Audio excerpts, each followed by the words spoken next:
Hi everybody, it's Julie. Welcome to Hello Monday. Today I'm going to be making a light up Valentine featuring Chibitronics and Hero Arts. These are some of their stamps from their latest My Monthly Hero kit, and I thought it would be fun to make a light up Valentine.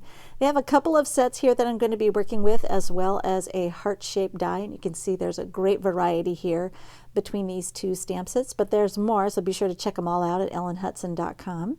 I'm also going to be attempting a parallel circuit with the Chibitronics LED lights, and this is my first time trying a parallel circuit, so wish me luck.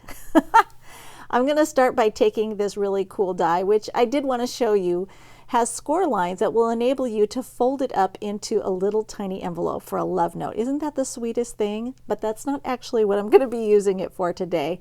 I'm going to die cut that shape out of a quarter sheet of craft cardstock. This is 4 1/4 by 5.5 inches. And I'm going to use it as a stencil guideline on the front panel of my card. So I'm just going to use a little bit of washi tape to anchor that in place on my white panel here, just to make sure nothing slips and slides as I'm working. And then I'm going to take some of these solid hearts. There's 3 different solid hearts in one of the add-on stamp sets, and I'm just going to use this ombre ink pad to rub the stamp in the same direction as the divisions of the colors on the ink pad, and this will help me avoid cross-contamination. And then I can go ahead and tap, tap, tap to blend those division lines there so I get a nice smooth blending from one color to the next. So I'm just going to continue filling in that shape with the largest heart until I'm satisfied, and I did a little bit of overlapping, and that's fine. Then I'm going to come in with the medium shaped heart and pick one of those colors from the ombre ink pad to start filling in gaps, and then I'll take the teeny tiny one and I'm just going to continue filling in these little hearts. I did not want to have a sharp edge around the perimeter that cut off those shapes. I wanted it to look like it was a heart shaped out of hearts. So that's why I'm avoiding the very, very outer edges of my stencil. And then when I take off my mask, I guess it's more of a mortise mask than it is a stencil, but now you can see that my heart looks like it was built out of hearts. Then I'm going to take the greeting and ink up with VersaFine Onyx Black, so I get a nice, deep, rich black there over the top. This is a faster drying pigment ink that's going to stamp nice and crisply over the top of those dye inks. And then I'm going to come in here and grab one of the little images that looks like a button with a little heart in the center, and that's going to be my little button where the person who lights up the card is going to know where to press.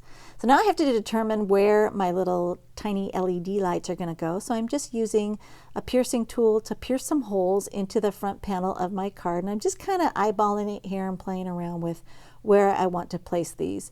And then once I have those determined, I can go ahead and use my craft pick here to just go ahead and reinforce those holes. Now I'm going to build my LED circuit on a separate quarter sheet of cardstock that's going to go behind. So I need to mark the holes through the front panel to the back side so that I know where to secure and mount those little tiny LED lights, and to plan how I'm going to run my circuit. So I'm just lining everything up just to make sure that the battery's going in the right spot and the lights are going to get all lined up. And here I'm just making a little mark so that I know where my battery is going to go. I'm going to use a little bit of adhesive to take a piece of cardstock that is just going to be folded in half, and that's going to become the little holder for my battery. And I also made some marks on it as to where the positive and negative parts of my circuit need to run. And then I'm going to draw a line so I know where to lay down my copper tape as I'm planning out my circuit. And then once I get started with that, I also mark the positive and negative so I know which way my lights are going to get mounted, as well as what's going to be hooking up to the battery. So I'm going to start with the positive run of copper tape first, and I'm just laying that down along my little pencil path. And when I get to a spot where I need to turn the corner, I will just fold it on itself so I get a nice flat effect when I'm applying that tape, because I want it to securely mount to the cardstock. And I just realized here at this point that I was going a little bit astray, because I have another LED that's going to need to connect to that, and I didn't have it as sharp an angle as I needed to connect that other LED, so I just modified my pencil line a little bit, and then I'm going to keep going by applying my tape. And I'm just going to come down around the battery housing here, this little holder that I've got going, and I find that for me the easiest thing to do is to come around from the back side to make sure that my positive copper tape and my negative copper tape runs are not crossing each other. So I like to come down around the fold line on the bottom or the back side of my little battery holder, and then come over the top and tuck it in on the inside over my little positive pencil mark. Now I'm going to work on the negative run, and I'm starting over that negative pencil mark I made inside my battery holder, and then I'm going to follow the negative pencil run that I made there, and I'm just going to line that up. You just got to make sure that these copper tapes do not cross over. So your positive and negative are close together but not actually contacting each other.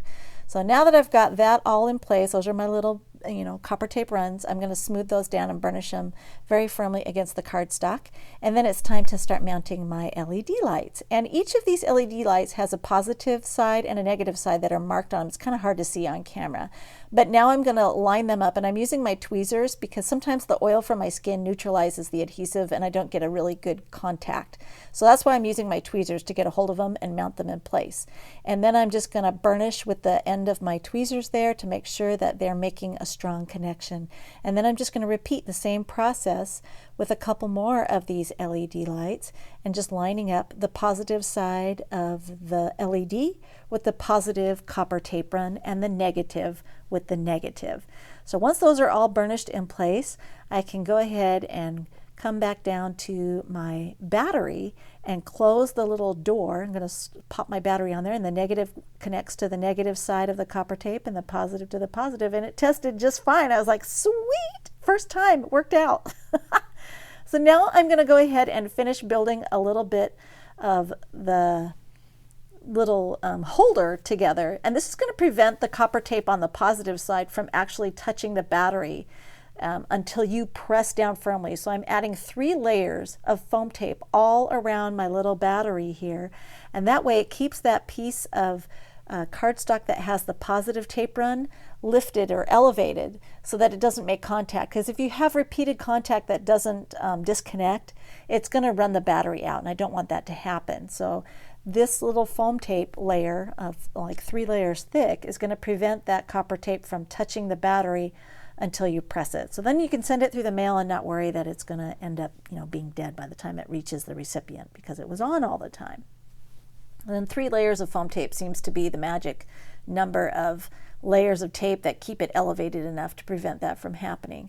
So I'm just going to go ahead and finish building the little holder there that keeps the battery in place and keeps that copper tape elevated. And you can see there when I apply pressure, that's when the contact is made between the tape and the battery, and it lights up those LEDs. So I'm just making sure everything is working the way it's supposed to, and I'm getting everything lined up. I'm going to hand write press here with one of those Copic multi-liner pens, and then I'm going to cover the back side of my panel there with more layers of foam tape, 3 layers thick, so that I can make sure the rest of the card is elevated and I don't have any sag going on. Now I'm going to come over and remove the liner papers of a couple of those spots, because I don't want to completely remove it until I'm sure I've got this anchored down where I want it. And I'm pressing down on the button there over the battery to make sure I'm getting everything lined up. And then once I'm sure that I've got everything lined up and the lights are showing through the holes like they're supposed to, I can go ahead and take my big scissors, and I'm just going to trim away whatever excess I have that might be peeking out here, because I don't want this back panel to actually show. Now you could build your circuit on the front of your base card if you wanted to, but I find for me it's just a lot easier to build everything on a piece of cardstock that's going to become hidden anyway when you mount the pieces together. So I wallpapered the back of that after I'd trimmed away all the excess, and I removed the rest of the liners from the foam tape and got that mounted onto my base card. And now I'm just going to apply some finishing touches. I decided to add a little bit of stickles to embellish my hearts, and then I grabbed some glossy accents and glued on a couple of those little tiny sparkling clear pink posh sequins to really help magnify the way those LEDs light up. And I think this turned out so sweet and cute. It was very easy to do. I'm really proud of myself that I did a parallel circuit. Woo, go me! All the supplies are available at ellenhutson.com. We have more still shots available at the Classroom blog, and be sure to join in on the hop and see all the other creations from the Hero Arts Hop today. Thanks for watching.